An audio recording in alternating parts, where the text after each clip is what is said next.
कि गौ माता के मांस का और उनके चमड़े का जो व्यापार है वो पूरी तरह से बंद किया जाए।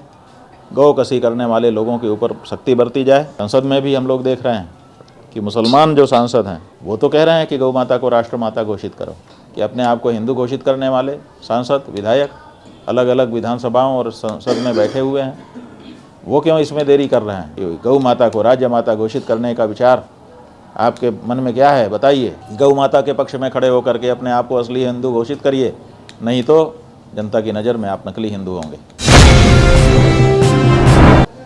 आश्चर्य होता है तब जब जिससे हम आशा करते हैं वो हमारी आशा को पूरा नहीं करता है, और जिससे हमारी आशा ही ना हो वो आगे बढ़ कर के हमारे हृदय के पास खड़ा हो जाता है। ऐसा ही एक दृश्य भोपाल, जो मध्य प्रदेश की राजधानी है, जहाँ पर मध्य प्रदेश की विधानसभा का सदन है, वहाँ से निकल कर के आया एक दृश्य।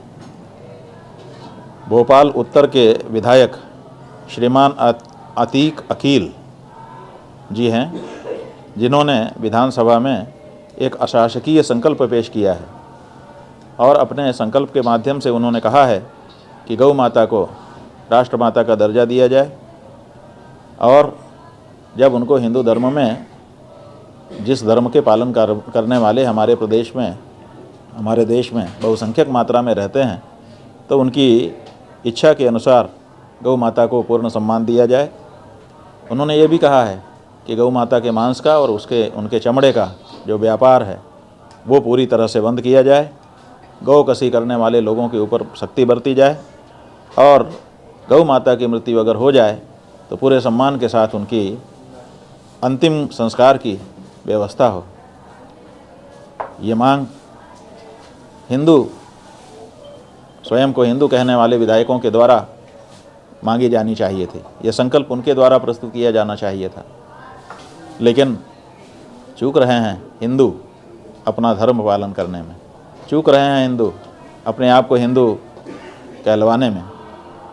ये अतीक अकील आज कहीं न कहीं जितने विधानसभा में हिंदू विधायक हैं उनसे बढ़त ले रहे हैं, लेकिन कोई बात नहीं, अभी भी मौका है। इनके द्वारा जो संकल्प प्रस्तुत किया गया है उस संकल्प को पारित करके सभी विधायक इस अच्छे कार्य में अपने आप को सहभागी बना सकते हैं और सब अभिनंदनीय हो सकते हैं। अगर ये प्रस्ताव असफल रहता है तो मध्य प्रदेश के हिंदू विधायकों के ऊपर बहुत बड़ा कलंक होगा, यही हम कहना चाहते हैं। खूब खूब अभिनंदन करना चाहेंगे इस अवसर पर अतीक अकील, जो उत्तर भोपाल के विधायक हैं, और उनके परिवार को और उनके इष्ट मित्रों को, जिन्होंने उनको ये बल दिया कि वो विधानसभा में इस तरह का प्रस्ताव ला सकें।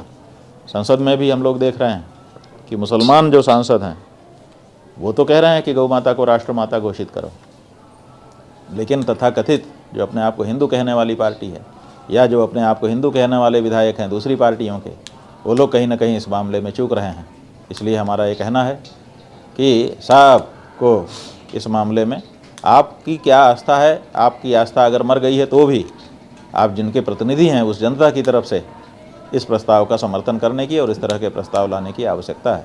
हमें प्रसन्नता है कि भारत की संसद में एक विधायक जो मुसलमान थे, सांसद, क्या नाम है उनका, नहीं एक दूसरे, जिन्होंने सुब्रमण्यम स्वामी वाले पर कहा था। सुब्रमण्यम स्वामी ने जब गौ माता की रक्षा का बिल पेश किया था तो उसमें भी एक मुस्लिम सांसद ने, जिनसे हमारी बातचीत हुई है, अभी हम नाम उनका भूल रहे हैं, उन्होंने बहुत अच्छे ढंग से ये बात रखी थी कि बिल्कुल ये होना चाहिए। उसके बाद अफजाल अंसारी जो इस समय सांसद हैं, उन्होंने भी बार बार इस बात को रखा है। यही नहीं, कांग्रेस पार्टी की विधायक सांसद गेनीबेन ठाकुर, जो कि गुजरात के साबरकांठा ज़िले से हैं, उन्होंने संसद में गौ माता को राष्ट्र माता बनाने की आवाज़ उठाई। यही नहीं, प्रयाग के जो सांसद हैं श्रीमान उज्ज्वल रमन सिंह, उन्होंने इस समय थोड़े दिन पहले ही भारत की संसद में गौ माता को राष्ट्र माता घोषित करने की आवाज़ उठाई है। इस तरह से लोग आगे आ रहे हैं, लेकिन पता नहीं क्या बात है कि अपने आप को हिंदू घोषित करने वाले सांसद विधायक अलग अलग विधानसभाओं और संसद में बैठे हुए हैं, वो क्यों इसमें देरी कर रहे हैं। अभी बीते दिनों राजस्थान की विधानसभा से समाचार आए हैं, वहाँ पर बड़ी लंबी चर्चा हुई है, और जो बाल मुकुंद जी वहाँ के विधायक हैं, उन्होंने अपनी ही सरकार से पूछा है विधानसभा में खड़े होकर के कि गौ माता को राज्य माता घोषित करने का विचार आपके मन में क्या है, बताइए। अभी तक वहाँ की सरकार ने बताया नहीं है। तो ये कुछ लोग हैं जिनका नाम इस समय हमको स्मरण आया, हमने आपको बताया है। ये सब अभिनंदनीय हैं। इस समय गौ माता को सम्मान देने के लिए और उनके प्रतिष्ठा और प्राणों की रक्षा करने के लिए विधानसभा है तो विधानसभा में, लोकसभा है तो लोकसभा में कानून का निर्माण करवाने के लिए खड़े हो जाने की आवश्यकता है। हर हिंदू से हम कहना चाहेंगे, गौ माता के पक्ष में खड़े होकर के अपने आप को असली हिंदू घोषित करिए, नहीं तो जनता की नज़र में आप नकली हिंदू होंगे। नकली हिंदू का कोई मतलब नहीं। इसलिए गौ माता के पक्ष में खड़े होइए, जो जहाँ है वहीं खड़ा हो। फिर से एक बार अतीक अकील जी का अभिनंदन।